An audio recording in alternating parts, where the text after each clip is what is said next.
stream. But look, we have got to move on. We're going to continue to talk about training camp, and Will. A lot of guys are needing to make things happen. A lot of guys are doing kind of normal.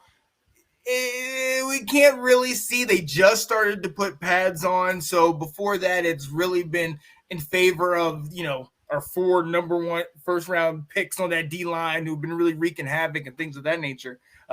Even guys like what did I think John Kine saying in one of his reports, David Mayo is shining as the 4th linebacker. Exactly. He knows what's happening. He knows what in training camp. He knows if the offense is doing nothing but passing, he knows exactly what's happening. Exactly.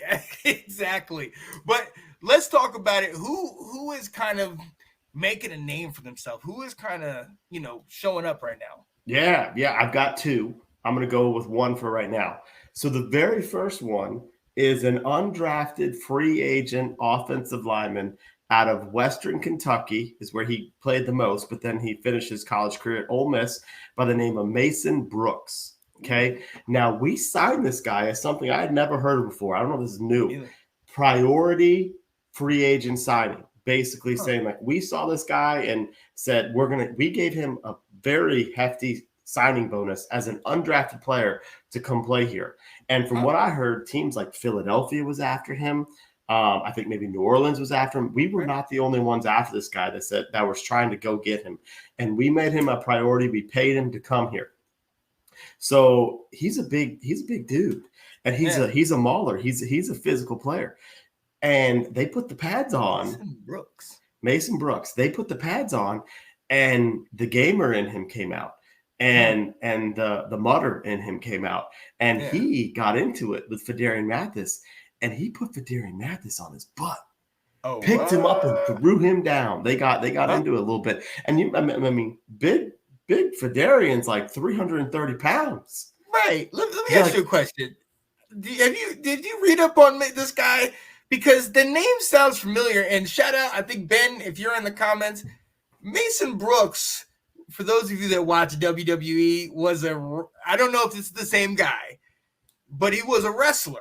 And he was really, really big and beefy. And then you saying he throwing the dude down. I'm going to look into that a little bit later, but that's interesting that you say. But is this his offspring? Is that what you're saying? I don't know if he wrestled not too long ago, so I don't know. Oh, well, I mean, this kid just graduated college, so okay, never mind. Yeah. Yep. I doubt the same guy, right? Yeah, it is. Yeah, right. Yeah. But yeah, no. So he's impressed to the point where there's a lot of talk right now about your favorite 53-man roster spots is what do you do with the offensive line? Because he's impressing, and some of the other guys are not. Braden Daniels, their 4th-round pick, is not impressing. And it's like, what do you do? And your 4th-round picks usually make the team. Undrafted guys may not. So it's causing a lot of some chatter about him playing well, which is not a bad thing. Oh yeah. Oh, absolutely. My first, continuing to go with the offensive line is something that we talked about, especially towards the end of last season. And in that last game, got a shot to play. Chris Paul out of Oklahoma State. I mean, one of the things, the number one word, I know you've heard about this, is strength. This guy is just strong, a road grader. He's been coming in there and working in with Sadiq Charles being out. And they've been saying, I think Jonathan Kahn was mentioning that, he's been going up against Jonathan Allen and some of those guys in the middle and holding his own in there. And I mean, he's one of those that they can talk about that's been pushing the pile and things of that nature. I'm really excited to see. We've talked about him a year ago, how, let's see if he'll move up. He's still kind of rookie role and everything of that nature. But, there's been a lot of positive talk about him. And I'm excited to see. I'm excited to see what he does. And I love that. Me. You talked about the 53-man roster. My favorite spot where I hold as many spots as I can is that O-line. So I definitely love him if he's not in the number ones, being in that, a backup piece, because he's proving himself far and away, in my opinion. And hey, I like it. I do. I know. I like that style, and I can't speak more about it because he's actually somebody that I've got later on to talk about. So I don't want to share too much now, but that's a good share. And I was hearing some of the same things. So my next guy, and I'm staying mostly offense here, so there's going to be a battle to be who's our number 5 wide receiver, and do we keep 6? There's kind of this consensus thought that Byron Pringle's probably going to be the 5th one since they brought him in. But so if he's got it, well, who's battling for number 6? Another undrafted free agent, wide receiver out of Penn State, Mitchell Tinsley. Yeah. And you remember when after the draft, we talked about this guy.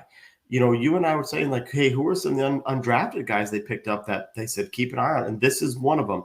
He's a little bit bigger. He's 6'1", he's 205, which we're kind of lacking that. Now, Diami, I think, has some pretty similar characteristics. But don't forget, we lost Cam Sims in the offseason, who was our tallest, biggest wide receiver target.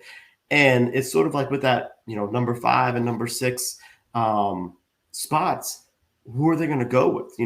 Do you find someone who can be a different receiver than what you got? Or do you go with someone like a Dax Milne who can run routes and get open? Or do you go with someone like a Casimir Allen who can be a return specialist? But from everything that I'm hearing from some of the folks there, that Tinsley is impressing with his ability. So this will be interesting to see him play on Friday. Yeah. Ab, sorry about that, Ab. I was thinking about Nathan. Ab said Pringle for kick returner, punt returner. I mean, Tinsley and Casimir Allen, both those guys would also be running for that spot. So if you were to add them on your 53, that would be, in my opinion, they're most likely their position. So Pringle, I mean, it'd be interesting to see. And we know Pringle is familiar with EB. But another one in that line is Cole Turner. There was talk at one point about potentially your guy. There was talk about him potentially. Oh, could he play wide receiver? Can he drinking that Cole Turner Kool-Aid for the second year in a row, Sean? Hey, I'm just saying, could he be? This is not my other guy, but could he be somebody that could potentially fill in for Cam Sims, like you said, which is a big body and things like that. I mean, but right now, we might need to keep him at tight end.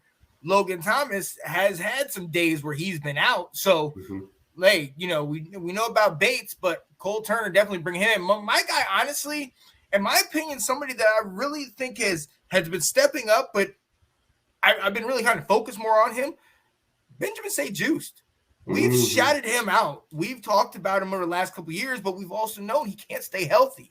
So each time that we get to the training camp and the preseason, we still want to prove that you can last all that time. We know about when Terry kind of got mad at him because he was talking, St-Juste was talking, one helping the other guy up, and I like that because Terry's being that leader. And St-Juste, okay, now let's go. And they've been back and forth. St-Juste, I've heard, got a little handsy. That's fine. But we've seen last year, that Philly game, he was up against, A.J. Brown. He was working him one-on-one. He's going to go up against that top-tier guy. All right, I need to see you all year long. So St-Juste is somebody that, not to get too ahead of myself, but definitely looking for, especially coming up early, to see what's going on. Yeah, no, you're right. And Ab's got a very, very bold prediction there. Yeah, I like that. Saying St-Juste going to the Pro Bowl. But what you've said is important because he's kind of at some point gotten lost in the shuffle here. Everyone's talking about Forbes and his playmaking ability and his, can he stay healthy? Can he physically hold up? And then you got Kendall Fuller. Well, he's the veteran. He's got to start. He's on the outside. And it's like, well, then what does that leave St-Juste? What are we doing here about the guy who, when he played on the field last year, was probably our top corner, our top cover guy. And he has the size and the length and the physicality to be a real good player. So the fact that he's having a good camp for the 3rd year in a row, what part of me is like, well, we shouldn't be surprised. That's what he does. But also it's very encouraging. Absolutely. Yeah, definitely. Do you have anybody else that you have seen? That's all I got right now. Yeah, same here. That's all we got. Training camp is here, ladies and gentlemen, and preseason is also here. We got 3 this year. The first one is coming up in 2 days, and we are about to dive into that real quick. Dun, dun, dun, dun, dun, dun, dun, dun. Let's go. The Washington Commanders. There it is.